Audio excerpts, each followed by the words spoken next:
In the previous class, I told you about the preparation of financial statements of a partnership business. Okay, now what are the adjustments that we will come across?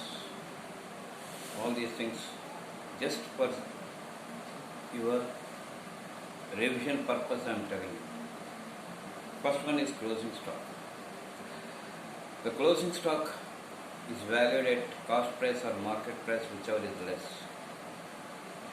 And one thing you have to keep in mind is, when closing stock, when it is appearing in trial balance, it will have a single effect.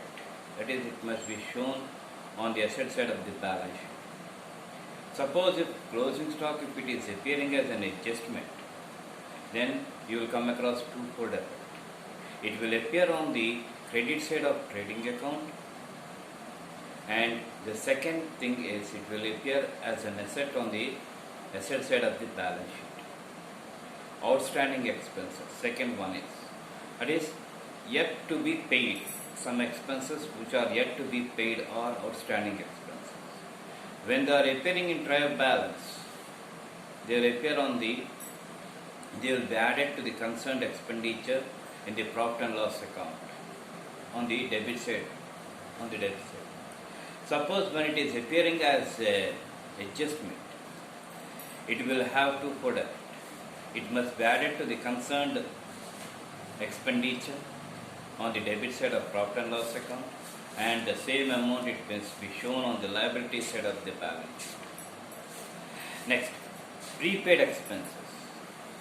These adjustments, what I am telling, they are common. Whether it may be a sole trade business or a partnership business, they are common. They won't change at all. Prepaid expenses, when they are appearing in trial balance, they must be deducted from the concerned or specified expenditure account on the debit side of profit and loss account. If it is appearing as an adjustment, it will have twofold effect. It must be, the first one is, it must be deducted from concerned expenditure account, and the same amount it must be shown on the asset side of the balance sheet. Okay, now income to be received, outstanding income, we will call that thing as outstanding income. When it is appearing in trial balance, it must be shown on the credit side. To the concerned income, it must be added because yet to be received. Suppose if it is given as an adjustment, it will have twofold effect. Okay, by observing all these things, you must know that when any expenditure or when any income, when it is appearing in trial balance, it will have one-fold effect in the preparation of financial statements. Suppose if any income or expenditure, when it is appearing as a adjustment, compulsory you have to go for twofold effect. And one thing you have to keep in mind is, some adjustments will have threefold effect. Some adjustments will have threefold effect. Goods destroyed by fire. Actually, goods destroyed by fire is nothing but a loss. But what we have to do is, what we are doing is, it should be shown on the credit side of trading account. Why? Suppose if they are not destroyed by fire, they will be included in the closing stock. And you can sell them in the next year. So thereby it is nothing but an income. Okay, income giving asset. So goods destroyed by fire must be shown on the credit side of trading account. And when goods are destroyed, the business people, the businessmen, they will insure that. And when the complete amount, whatever it may be, the loss by fire, when the insurance company people, when they admit and when they give that amount, it is nothing but an income to the business, and it will be shown on the asset side of the balance sheet. Suppose if part of the amount was given, for example, 50,000 rupees worth of stock was destroyed. and the businessman, he insured that. And when you are insuring, mind it, you have to insure at a higher value but not at a lower value. Okay, whatever it may be, the stock that you come across, you have to insure at a higher value, not at a lower value. So, when some amount or when part of the amount when it was given to you by the insurance company, okay, there you will come across threefold effect. Goods destroyed by fire must be shown on the credit side of trading account, first one. The second one is, okay, whatever it may be the uninsured portion, it must be shown on the debit side of profit and loss account. And whatever it may be the portion that was given by the insurance company, it must be shown on the asset side of the balance sheet. So, don't be of that opinion that only two-fold effect will come. Some adjustments you will come across threefold effect. Like this, you will come across the adjustments and you have to follow. You have to follow the effects. So thereby what will happen is, you will come to understand about the gross profit amount or net profit amount from profit and loss account. And up to profit and loss account, you have to take into account only the business transactions, not individual partners transactions, not individual partners, okay, adjustments. You have to take into account only the business adjustments. After preparing the profit and loss account, whatever it may be the balance that you come across, okay, they must be transferred to profit and loss appropriation account. In profit and loss appropriation account, you have to show the adjustments regarding the partners, like interest on capital, salaries to partner, commission to partners, okay, interest on drawings, the interest on loan given, interest on loan taken, all these things they will come. They must be shown in profit and loss appropriation account. And after that, whatever it may be the difference, whether you come across a profit amount or a loss amount, the same thing must be distributed to partners in their agreed proportions.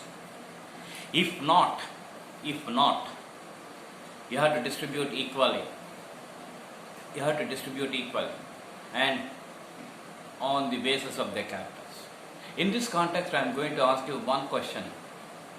How many partners you can take in a business? Okay, the answer for that is, for banking businesses we have to go for up to 10, and for other trading businesses up to 20, not more than that. And one thing, theory is entirely different from practicality. Theory is entirely different from practicality. How?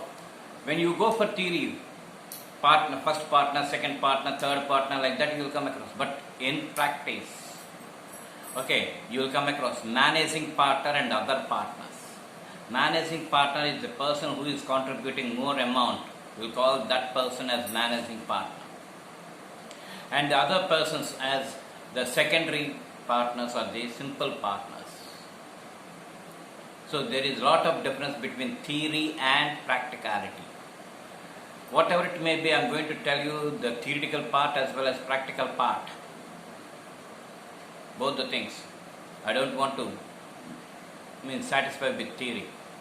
Because tomorrow, learning is different and keeping that in practice is different. Keeping that in practice is different. Okay, so up to 20 persons, whatever it may be, the agreed proportions, you have to divide.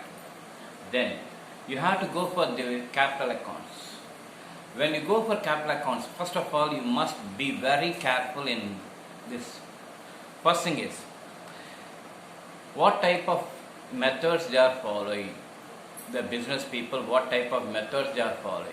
Whether they are going for fixed capital method or fluctuating capital method. When they are following fixed capital method, it will be specified. It must be specified. We are following fixed capital method, compulsory. Where they will specify, sir, in the partnership deed or in the articles of partnership, you have to specify that. Suppose if you won't specify that, we can go for fluctuating capital method. It will be very easy. Fluctuating capital method. Okay, so this is the thing that you have to take into account, and according to that only you have to prepare. After preparing the capital accounts, you will come to know about the closing balances of the partners. Closing balances. Okay, that balances. When you come across credit balance, they must be shown on the liability side of the balance sheet. When you come across debit balances, they will be shown on the asset side of the balance sheet. This is the thing that you must understand. Then, after that, every person they know that. That is preparation of financial statements. Preparation of financial statements. That is, we'll write assets as well as liabilities. And when you are writing assets and liabilities, okay, don't make a big long chain. It should be in a precise manner.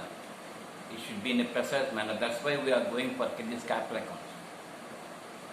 Okay, so be careful when you are preparing this final accounts. And the problematic portion you will come across anything. Okay, anyway. Because it is very simple. But thing is, before going, try to understand the problem correctly.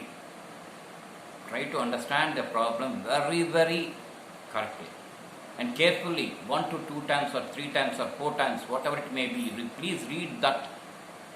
Okay, reading means just not reading. You have to understand that. Then you have to go for the adjustments and what type of adjustments you are given and how to tackle with the adjustments. All these things you must understand. Then doing this problem is very, very easy. They will be at your fingertips. Okay, so this is the thing that I want to tell you in preparing the final. In the next class, coming class, I am going to start the admission of a partner. That is very, very important. When you are going for a partnership admission, it is very, very important because you are allowing a person into your business. No one will show any interest to allow another person to come into your business. So that thing you have to keep in mind. So next class I am going to start this. Okay? Okay, then thank you.